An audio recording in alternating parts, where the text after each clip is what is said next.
Chronicles, and I would like to ask a question to Karanji. Sir, when you get into, after doing so much of Bollywood work and giving us great hits and great memorable movies, when you choose regional cinema, what are the boxes you tick before you do it? I mean, uh, the first and foremost, I think, I think with with many of the films we've collaborated with in other languages, it's always been driven by the passion of the maker. You know, and वो एक meeting हमने की थी हमारे office में, और वो जैसे एक सेकंड में पता चल जाता है कि यू नो कि कूट कूट के भरा हुआ टैलेंट है, कूट कूट के भरा हुआ पैशन है. As an artist I can spot the passion of another. You know, आप जानते हो कि जब आप मीटिंग में जाते हो कि वो ट्रांजैक्शन है या वो इमोशन है.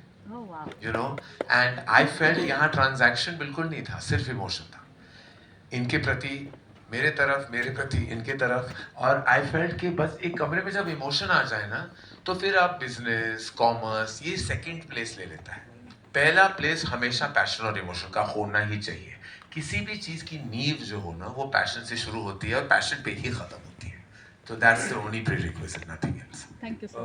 Hi, Karan. This is Ravi from ABP News. Hi, Ravi. Congratulations कि धर्मा प्रोडक्शंस हिंदी फिल्मों के अलावा भी बाकी रीजनल लैंग्वेज की फिल्मों में भी डैबल कर रहा है और अपना सिक्का जमाने की कोशिश कर रहा है. लेकिन मेरा सवाल थोड़ा दूसरा था.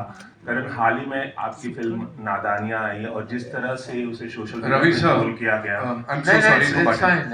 That's fine. जिस तरह से ट्रोल किया गया, जिस तरह से इब्राहिम और खुशी को ट्रोल किया जा रहा है, फिल्म को ट्रोल किया जा रहा है, क्या आपको लगता है थोड़ा सा ज़्यादा रूड हो गया है, ट्रोलर्स ज़्यादा रूड हो गए हैं? और क्योंकि वो न्यू कमर्स हैं, फ्रेशर्स हैं, आप किस तरह से देखते हैं? चूंकि आपने ही वो फिल्म प्रोड्यूस की थी, आपका पर्सपेक्टिव क्या है, मैं जानना चाहूँगा. बस यही कहूँगा, पुराने फिल्म का अल्फाज है, पुराने गाने का ये अल्फाज है कि कुछ तो लोग कहेंगे, लोगों का काम है कहना, छोड़ो बेकार की बातें, बीत ना जाए रहना. बस यही कहना चाहूँगा. सर, मैं कहूँगा ये, मुझे लगता है ये तो बहुत ज़रूरी है. जब मैंने अपनी शुरुआत करी थी तो लोग बोलते थे कि आसपास के इंडस्ट्री या बहुत से लोग कहते थे यार अब ये भी गाएगा, अब ये क्या बनाएंगे, ये ऐसे करेंगे. हम कैरी ऑन जट्टा लेके आए, हमने बहुत से लोगों के मुंह से सुना कि ये तो ऐसे लगे हुए हैं जैसे 100 करोड़ कर देंगे, कर ही दिया. तो मुझे लगता है कि ऐसा कुछ नहीं है, ये चीज़ें आपको बूस्ट अप करती हैं. इनके भी दो पहलू होते हैं कि आप एक तो सुन के थोड़ा अपसेट हो जाते हो, एक होते हो कि यार नहीं मैं आप करके दिखाऊंगा. सो हम अब जो जैसे हमने बताया कि हमारी इंडस्ट्री बहुत छोटी थी, हम वहाँ से आए थे, तो हमने सोचा कि यार हम भी करके दिखाएंगे, हम अच्छी फिल्में बनाएंगे. आज मुझे था कि यार अगर हिंदी में फिल्म लेके आएंगे तो उस प्रोडक्शन हाउस के साथ लेके आएंगे जिसे जिसके साथ बैठने पे हमें भी गर्व होगा. तो आज हम धर्मा के साथ बैठे हैं. सो वो बच्चे नए हैं, उन्होंने आज पहली फिल्म की है, हो सकता है किसी को अच्छी लगी हो, किसी को ना लगी हो. तो जब मुझे लगता है कि सैफ सर की पहली फिल्म आई होगी, शायद उनको भी लोगों ने ऐसा बोला होगा.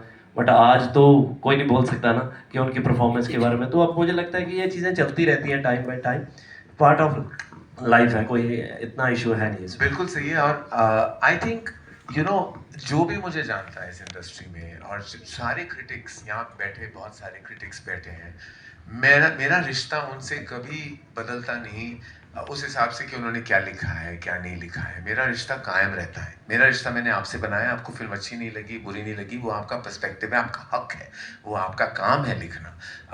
ऐसा कोई मुझे नहीं लगता, मेरी कोई कंस्पिरेसी थियरी नहीं होती कि किसी ने का एक कोई मिशन है इस फिल्म को नीचे गिराने के लिए. वो कभी कभी ट्रोलर्स करते हैं, और वो भी बेनाम लोग हैं बेचारे, उनका अपना प्रॉब्लम है, वो हम पे निकाल रहे हैं, वो ठीक है, उनके लिए मुझे बस तरस आता है और कुछ नहीं. मेरा प्रॉब्लम जब है कि क्रिटिक्स जो होते हैं, जो सारे क्रिटिक्स को सलाम, मेरा प्यार और मेरा वाकई इज्जत करता हूँ सबकी, और ये सब जानते हैं. जब क्रिटिक्स अवार्ड्स होते हैं, मैं एक फिल्म मेकर हूँ जो मैं अटेंड किया है मैंने उन क्रिटिक्स अवार्ड्स को. लेकिन कुछ ऐसे ऐसे कभी कभी जब आप पढ़ते हो कुछ चीज़ें, और जब लगता है कि वो किसी का की बेटी है, किसी का बेटा है, कोई किसी का होता है, वो माँ बाप भी होते हैं, वो पढ़ते हैं. एक क्रिटिक ने लिखा, I want to kick this film. जब आप ऐसे लिखते हो कि I want to kick this film, मेरा प्रॉब्लम उनसे है. मेरा प्रॉब्लम इंडस्ट्री और ट्रोलर्स से और ओपिनियन मेकर से, सोशल कमेंट्री से कुछ नहीं है. आपकी राय है, तहे दिल से सलाम। और हम एक्सेप्ट करते हैं हमारी भी नादानियां हैं, कुछ गुस्ताखियां हैं, तो कभी गहराइयां हैं, बट हम तहे दिल से। बट आप जब ये कहते हैं तो this is a reflection on you, it is not a reflection on the film. जब आप ये कहते हो ना, that is what is disturbing. और ये जो लोग कहते हैं, ऐसे जो लोगों ने कहा है, your intellectual cinema lovers, you should have a compassionate, sensitive side, क्योंकि nobody wants to be kicked, because kicking is violence. It is physical violence, and when you are not allowed violence in the real world. Even words are equally violent. You should be condemned for being violent. Very well said, sir. Thank you so much. Thank you so much.